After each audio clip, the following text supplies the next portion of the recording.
animation inhabituelle agite le Christ ce dimanche-là. Les rues pavoisées sont noires de monde. Partout, fanions et drapeaux tricolores claquent au vent. Des arcs de triomphe éphémères, hérissés de drapeaux, déploient des banderoles qui clament « Bienvenue au ministre !» Honneur au ministre de l'Hygiène et aux parlementaires du Morbihan. Des chalands fleuris, accostés aux rives de l'île de Locastel, indiquent le point de convergence de la foule endimanchée. Ce 12 septembre 1920, les Forges reçoivent un ministre.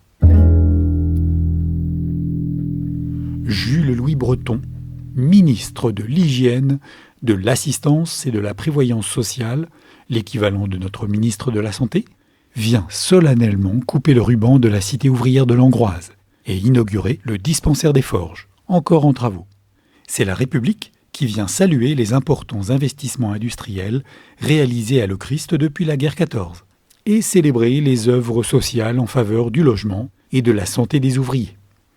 Le chef d'orchestre de cette réception théâtrale, Camille Hervec, le charismatique directeur des Forges, en poste depuis 1913.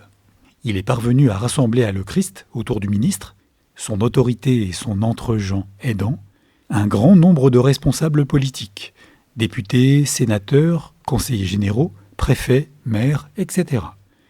Un coup de maître pour cet ingénieur des mines ambitieux qui ne compte pas s'arrêter là.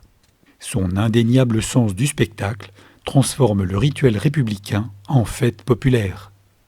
Dans la matinée, le ministre est allé inaugurer à Pleumeur le sanatorium marin de Kerpape, fondé par l'Union mutualiste du Morbihan. Un centre de soins destiné aux enfants touchés par la tuberculose, épidémie en forte progression depuis la guerre. L'insalubrité des logements étant un facteur de diffusion, les quartiers ouvriers des Forges sont particulièrement touchés par la maladie. Camille Herveg en a fait la pointe avancée de son action sociale et s'engage à la présidence de l'Union mutualiste du Morbihan. Dans l'après-midi, les sociétés de gymnastique de Lorient, Vannes, Caudan, Lanester et Locristenbon assurent le spectacle, rythmé par les accords de l'harmonie des Forges. La guerre est encore dans tous les esprits. Le souvenir des deuils, les privations, l'horreur du front. Ce jour de fête vient réaffirmer peut-être l'espoir d'un avenir meilleur. Dans cette mise en scène soignée, Madame Herveg et ses enfants se cantonneront au rôle de figurants. Après les gerbes de fleurs, les discours, les remises de médailles et le banquet, place à la fête populaire jusqu'à la nuit. Un carnet de 11 photos cartes postales détachables sera édité pour l'occasion par le photographe lorientais William Crollard. Il compile les moments forts de la visite ministérielle à Le Christ.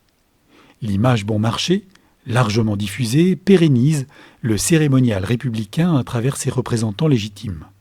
L'album s'ouvre sur le portrait dédicacé de Camille Herveg. Discret héros du jour,